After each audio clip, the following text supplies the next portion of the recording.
남부장의 가족 같은 회사 세 번째 에피소드. 직장인 여러분, 한 주 동안 안녕하셨습니까? 가족 같은 회사의 남부장입니다. 이번 주는 추석과 코로나 못지않게 정치권에서 말들이 참 많이 나왔습니다. 특히 박덕흠 의원과 윤석열 검찰총장 관련해서 뉴스들이 많이 나오고 있는데요. 얼마나 수사가 될지에 대해서는 전 좀 부정적입니다. 개인적으로는 절대로 양쪽 모두에게 차별 없는 조사는 불가능한 상황이라고 생각을 하는데 제발 그러지 않기를 바랍니다. 가족 같은 회사 세 번째 에피소드 바로 시작하도록 하겠습니다.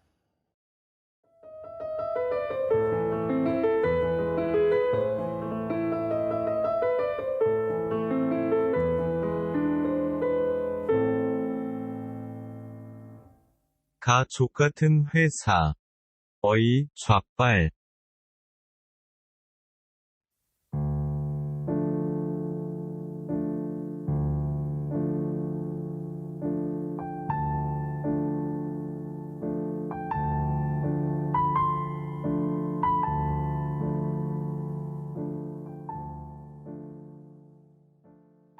안녕하세요. 저는 한때 한 사무실에 10명 내외의 직원이 근무하는 작은 회사에 다니고 있었습니다. 저희 회사에서 가장 높은 사람은 사장님과 실장님이었는데 둘은 아주 심한 극우 성향을 가지고 있었습니다. 극우 유튜브를 자주 보고 그 유튜버들이 하는 말을 회사 직원들에게 수시로 전하면서 자신들의 정치 성향을 자주 드러내곤 했습니다.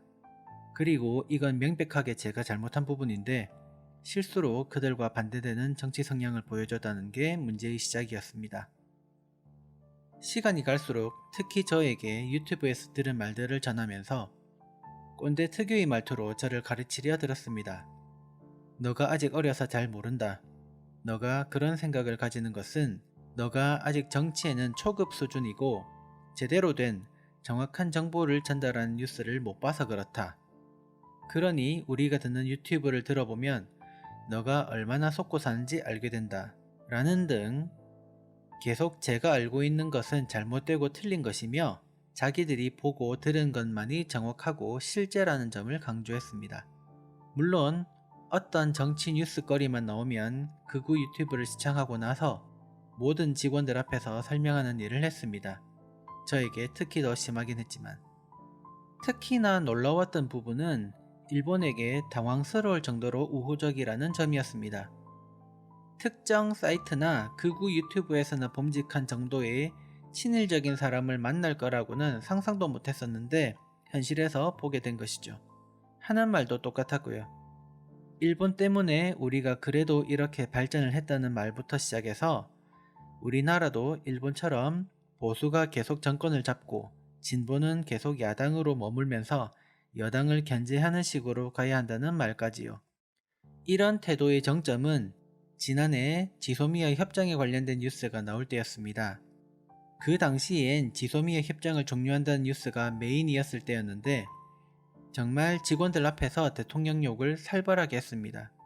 아무것도 모르면서 단순히 감정적인 이유만 가지고 저런 짓을 하고 있다면서 지소미아를 파기하면 결국 우리나라는 망하기 때문에 일본의 도움을 받아야 한다면서 정말 매일매일 현 정권 욕을 했었습니다. 다들 듣기 불편했지만 평소에도 직원들이 편하게 이야기할 수 있는 분위기도 아니었고 괜히 몇 마디 하게 되면 더 불편한 시간을 견뎌야 하기 때문에 대충이라도 그들 말에 동의하는 척을 하는 것이 가장 현명한 방법이었습니다. 그러면 그 둘은 직원들이 진짜로 자기들 말을 이해했다고 착각하고 비난을 이어나갔습니다. 그리고 나중에 지소미아 조건부 연장을 하기로 한 뉴스가 나왔을 때 실장이 벌떡 일어나면서 저에게 어이 좌빨 어떻게 생각하냐? 라고 하면서 비열한 표정을 지었습니다. 그러곤 또 대통령을 욕하면서 종료도 못할 거면서 지금까지 그렇게 난리를 쳤냐면서 욕하고 비웃었습니다. 저는 그때 그 사장과 실장의 이죽거리는 표정을 잊을 수 없습니다. 그 이후로 저는 퇴사할 때까지 정치 이야기가 나올 때는 웬만하면 자리를 피하거나 못 들은 척을 하려고 했고 점차 저에게 쏘아붙이던 시간도 서서히 줄어들긴 했지만 퇴사하기 전까지 힘든 시간을 겪었습니다. 그리고 그 이후부터는 어디서든 정치에 관심 없는 사람 코스프레를 했고 그게 가장 안전한 방법임을 알게 되었습니다. 자, 사연은 여기까지고요.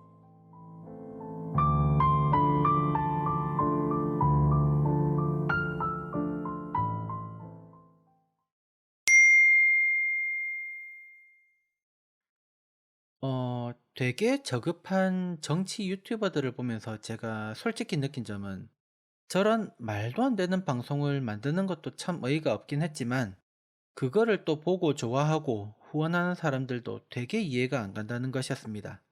뭐 만드는 사람들이야 정치적, 금전적인 목적이 있어서 만들겠지 싶어서 뭐 더 궁금해하지도 않았는데 사람들은 왜 저런 방송을 듣고 좋아요를 누르고 있는가? 그게 너무 이해가 안 가서 어떻게 하면 조금이라도 이해할 수 있을까 한참을 고민했었습니다. 지금까지의 제 결론은 사람들은 내용의 사실 여부를 떠나서 자기가 듣고 싶은 말을 뭔가 있어 보이는 사람이 해주기 때문에 듣는다라는 겁니다. 한 정당의 지지자로서 반대당을 어쨌건 욕하고는 싶은데 유튜버들이 그럴듯한 이야기를 하면서 같이 욕을 해주니까 자기 편으로부터 뭔가 위안을 받는다고 해야 하나 그런 생각으로 유튜브를 보는 게 아닌가라고 저는 생각합니다. 뭐 물론 다른 이유도 있겠지만 제가 최대한 이해한 것은 이 정도입니다. 그렇게 되니까 이제 유튜버들이 하는 말이 무조건 맞는 말이라고 생각을 하게 되는 거죠. 판단 안 하고 지금 사연에서 나온 사람들처럼 저는 개인적으로 진짜 뭐 물론 사람들끼리 정치 이야기를 할 수는 있죠. 뭐 할 수는 있지만은 그래도 그걸로 좀 이기려고는 안 했으면 좋겠습니다. 이 정치로 싸우는 사람들은 서로 자기 말이 맞다는 말만 하고 상대방 말을 안 듣죠. 기본적으로 서로에 대해서 이해심이 1도 없는데 무슨 말을 더 하겠습니까? 뭐 정치 이야기가 나와서 하다가도 이게 뭔가 정상적이고 건강한 대화가 나오기 어렵다 싶으면은 그냥 다른 이야기로 돌리는 자세를 가졌으면 하는 바람이 있습니다. 모든 사람들이요. 사연 보내주셔서 감사합니다.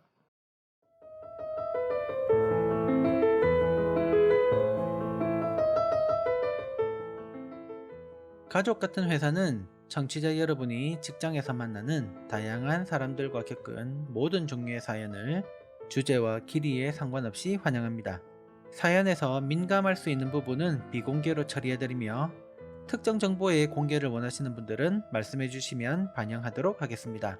여러분의 다양한 사연을 기다리겠습니다. 사연은 Family Incorporation을 줄여서 만든 Gmail faminc22@gmail.com faminc 숫자 22@gmail.com으로 보내주세요. 사연에 채택되신 분께는 스타벅스 커피 교환권 2장을 보내드립니다. 가족 같은 회사는 팟캐스트 및 팟빵, 유튜브를 통해 청취하실 수 있고요. 매주 금요일 오후 업데이트가 됩니다. 이번 주 방송은 여기까지입니다. 지난주처럼 좀 짧습니다. 이제 다음 주가 바로 추석입니다. 작년과는 많이 다를 추석, 다양한 방법으로 즐겁고 안전하게 보내시길 바랍니다. 들어주셔서 감사합니다. 안녕히 계세요.